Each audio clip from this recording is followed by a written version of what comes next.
Well, boys, it's the bearings because look at that spin.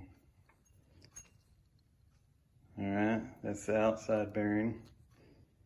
This is the inside bearing. Whoop. Look at that. It barely, I can feel it binding. It might go around 1.5 times, but this side never stops. So the new clutch that I got, went ahead and put it on anyways. Might as well.